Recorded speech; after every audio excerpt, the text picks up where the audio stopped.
Bathroom Confessionals by Michaela Edwards from Texas State University. Curtains open to reveal 2 bathroom sinks and a bathroom stall.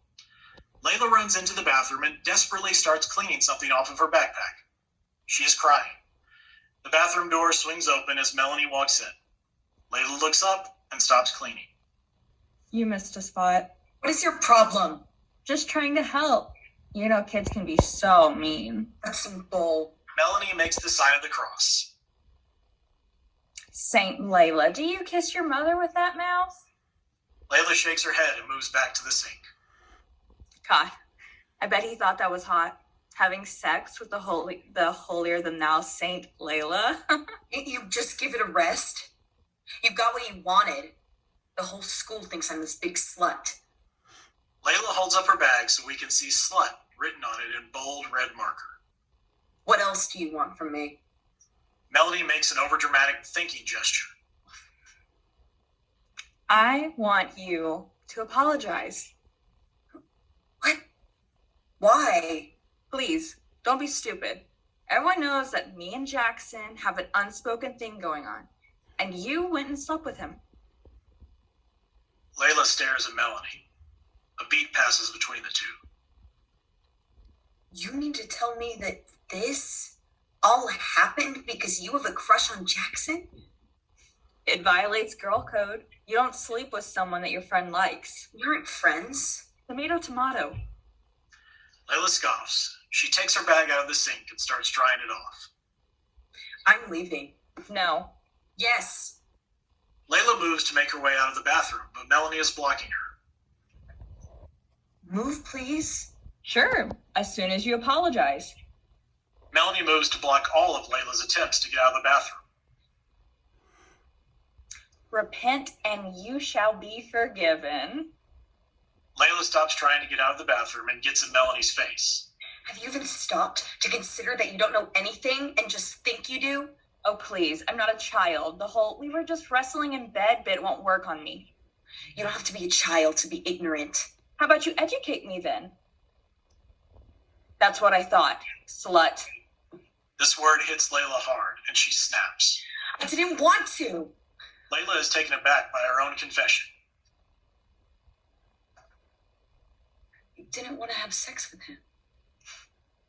Yeah, right. What? Everyone wants to have sex with Jackson. You're lying. I'm not lying. I didn't want to have sex with him. So what? He dragged you upstairs kicking and screaming? No. Did you tell him no? Not exactly. What do you mean not exactly? That's a yes or no answer. I didn't say no, but I didn't say yes.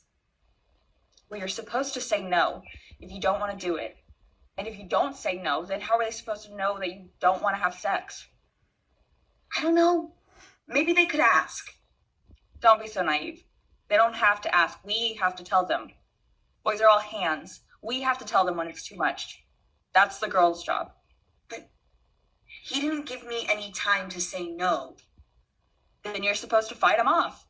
And if you're fighting him, then you can call it rape. I couldn't. Sure you could. No, I couldn't. It all took me by surprise. I mean, I didn't even go up there with him. I didn't even know it was his house until after. I only went to his room for a quiet place to chill out. I'm not much of a drinker, so the party was getting to me. He came up later to talk. He said he wanted to make sure that I was okay. Thought he was sweet.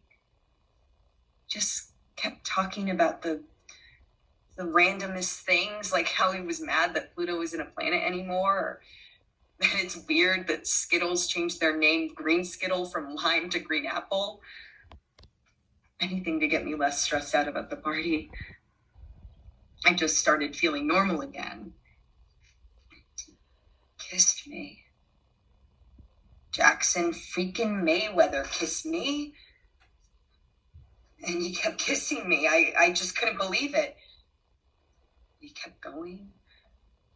Next thing I know, my clothes are coming off and my brain is all fuzzy. I kept saying, wait, hold on, stop. I just wanted him to pause so my brain could catch up to what was happening, but he didn't, and I didn't fight him. I didn't do anything. I mean, it was like... Melanie is gripping the bathroom sink, and Layla is pacing around now. She is in hysterics. Exactly.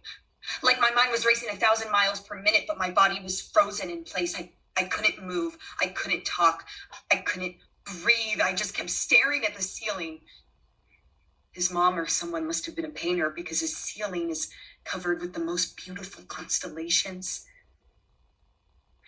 You can't see the stars here because of all the city lights. But when my youth group goes camping, we can see all of them. I know all of the constellations. Jackson's room has the usual Big Dipper, Little Dipper, but also Ursa Major, Libra, and Perseus, the hero. I stared at Perseus the most, hoping he would send a hero to come and save me. But he didn't, and eventually it was over, and I left, and I was hoping that I would never even have to think about this ever again, but I got pissed that Jackson Mayweather wanted to sleep with a sophomore instead of me, and told the whole school about it. yeah.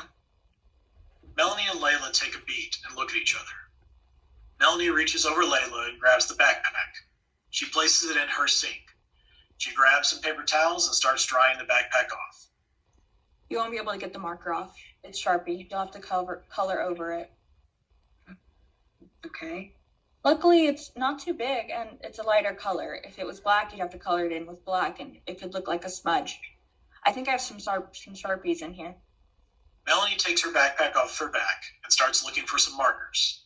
The audience can see that Melanie's backpack has been colored all over. It should be an obvious patchwork job. Layla also notices this.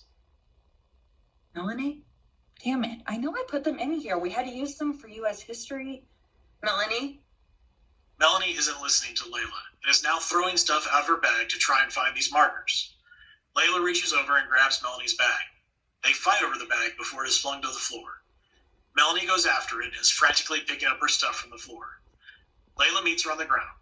She grabs Melanie's arms to stop her from gathering her stuff. Why did you draw on your bag? I like drawing. Bull. It's not bull. Layla grabs Melanie's backpack and points out a word written in a dark color. You can still see it through the drawing. It says skank right here. Unless you were seriously messed up in the head, you didn't write it. Maybe I am messed up in the head. I don't think that's true. Why not? Because kids can be like so mean. That sounds about right. Layla and Melanie start picking up Melanie's stuff off of the ground. They find Melanie's markers and Melanie walks to grab Layla's backpack. She sits back down next to Layla and starts to draw. I've always loved drawing. It's like pretty much the only thing I'm really good at. I'm in the art club here, and people always come and tell me how much they love my work. I've actually helped design a couple of tattoos, and I got so popular doing it, I started charging for them. Might as well get some money for my time, you know? Well, this guy's ex-girlfriend didn't like that. I had drawn his tattoo and told everyone that I wasn't just selling art. Melanie shoots Layla a look, but she looks confused. Sex.